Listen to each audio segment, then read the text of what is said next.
देश का interest Iran versus Israel में बना हुआ है, क्योंकि बाजार के हाल बुरे हैं, पेट्रोल महंगा ना हो जाए इसकी चिंता है। ऐसी बहुत सी चीजें इस युद्ध से जुड़ी हुई हैं। तो आज पब्लिक इंटरेस्ट में आपको सब कुछ बताएंगे कि युद्ध के विश्व युद्ध में बदलने के कितने चांसेस हैं। युद्ध हुआ तो कौन किस पाले में होगा। युद्ध क्षेत्र में एबीपी संवाददाता जगविंदर पटियाल डटे हुए हैं, उनसे अपडेट भी लेंगे ताजा। पहले देखिए हिजबुल्लाह को एक हफ्ते में दूसरा कौन सा बड़ा झटका लगा है।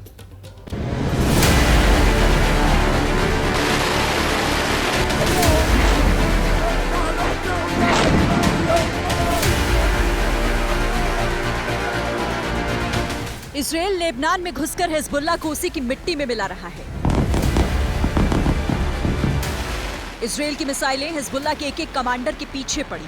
मोसाद एक लोकेशन दे रही है जहां आईडीएफ के ड्रोन बम बरसा रहे हैं।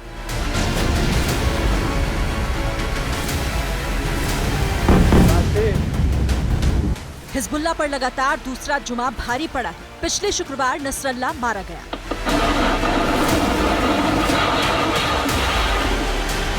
आज इजराइल ने नसरल्ला के उत्तराधिकारी उसके भाई हाशिम सैफुद्दीन को भी मार गिराया।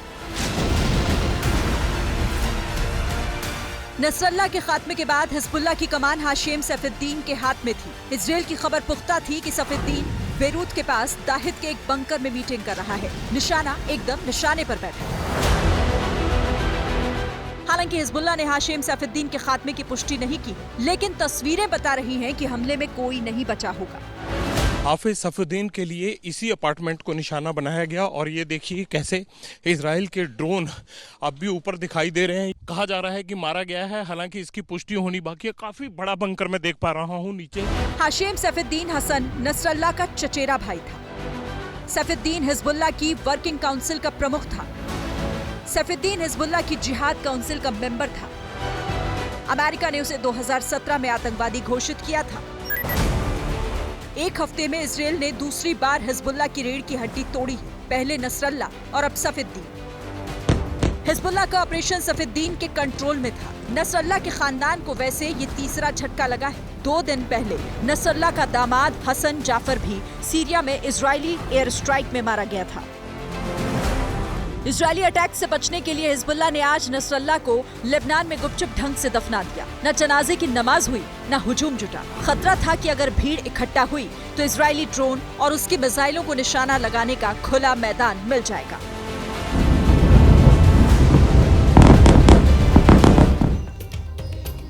उन्नीस सौ 82 में इजराइल ने लेबनान में पीएलओ पर सबसे बड़ा हमला किया था, जिसमें 20,000 लोग मारे गए थे। इजराइल का वही जुनून हिजबुल्लाह के खिलाफ दिख रहा है। युद्ध क्षेत्र से एबीपी न्यूज संवाददाता जगविंदर पटियाल की ये रिपोर्ट देखिए कि इजराइल के गुस्से की आग कैसे पूरे बेरूत को जला रही है।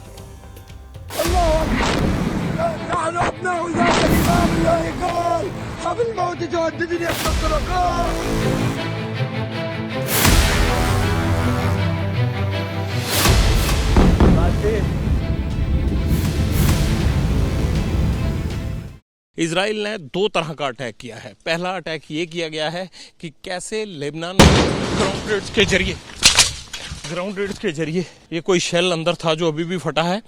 बेहद रिस्क है और शायद अंदर जो शेल गिराए गए हैं ड्रोन्स की तरफ से या फिर जो यहाँ पर मिसाइल फेंकी गई हैं उसमें से अब भी लाइव धमाके आप देख रहे हैं। लेकिन हम ये तस्वीरें दिखाने के लिए जब रणभूमि में आ जाते हैं तो फिर डरा नहीं जाता। हम एक बार फिर वो तस्वीरें दिखाएंगे। धमाका आपने सुना, मैं आपको बता रहा था कि हिजबुल्लाह के गढ़ में घुसकर किस तरह से उनके बंकर को तबाह किया जा रहा है। ये तमाम चीज़ें आप देख सकते हैं। इसी बंकर में अभी थोड़ी देर पहले ये धमाका हुआ। ये हिजबुल्लाह का वो सब देखिए, ये उनके डॉक्यूमेंट्स पड़े हैं और ये सब जैसे कैश मेमो, कैश बुक्स होती हैं, यानी पूरा कोई ऑफिस था जहाँ पर इस चीज़ का हिसाब रखा जाता होगा। अब ये तमाम लिटरेचर और ये बुक्स उसी तरह की पड़ी हैं। लेकिन ख़ास बात क्या है, इस पूरे बंकर को निशाना बनाकर किस तरह से आग लगी हुई है। 3-4 घंटे हो गए हैं। इन तमाम चीज़ों पर एयर स्ट्राइक के जरिए इजराइल ने एक बड़ा हमला किया है। और इस वक्त एक ब्रेकिंग न्यूज आ रही है। 4 दिनों में हिजबुल्लाह के 250 कमांडर्स को मारने का दावा इजराइल कर रहा है, जबकि 2000 मिलिट्री सेंटर्स को भी ध्वस्त कर दिया गया। दक्षिणी लेबनान में ग्राउंड ऑपरेशन और एयर स्ट्राइक के जरिए इजराइल में हिजबुल्लाह को बड़ा नुकसान पहुंचाने का दावा इजराइल कर रहा है। और सीधे आपको लिए चलते हैं ग्राउंड जीरो पर, जहां से मौजूद हैं जगविंदर पटियाल। जगविंदर जी, जो हो रहा है वो आप भी रिपोर्ट कर रहे हैं, अपनी आंखों से देख रहे हैं, हम भी यहां से दर्शकों को बता रहे हैं आपके जरिए। इस युद्ध को आप ग्राउंड से देख रहे हैं, कहां और किस तरीके की तबाही अब तक दिख रही है? देखिए, इजराइल हर तरफ से अटैक कर रहा है। उसको ये लग रहा है कि अगर हिजबुल्लाह बेरूत और उसके आसपास के इलाकों में प्लानिंग कर रहा है तो वहां पर अटैक किया जा रहा है। और इजराइल ये भी कोशिश कर रहा है कि किस तरह से साउथ लेबनान में ग्राउंड रेड्स के जरिए आगे बढ़ना है। कुल मिलाकर खतरा बहुत ज़्यादा है और दोनों ही तरफ से कोशिश ये की जा रही है कि आखिरकार कैसे लेबनान को नुकसान पहुंचाया जाए, कैसे हिजबुल्लाह को कमज़ोर किया जाए, कैसे उसके कमांडर्स की रणनीति को फेल किया जाए और कैसे इन तमाम चीज़ों को लेकर वो इजराइल ये दबाव बना पाए कि चाहे वो ईरान हो, चाहे वो यमन हो, चाहे वो बाकी के जो मुल्क, चाहे वो हूती समुदाय हो, जो कोशिश कर रहे हैं कि किसी भी तरह से हिजबुल्लाह कमज़ोर नहीं होना चाहिए, उसे कमज़ोर किया जाए। सीरिया की तरफ पलायन बढ़ा है, लोग वहाँ ना भाग पाएँ और बाद में वो खतरा ना बने।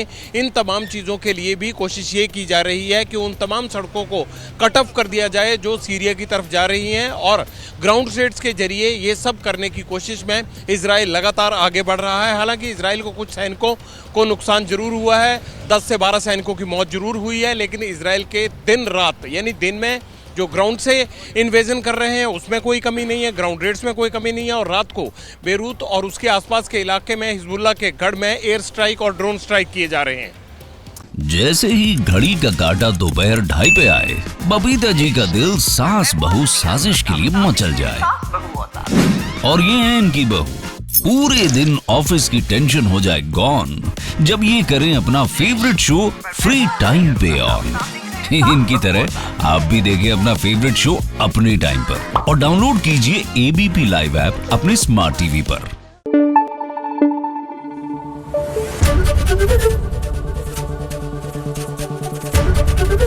एबीपी न्यूज आपको रखे आगे।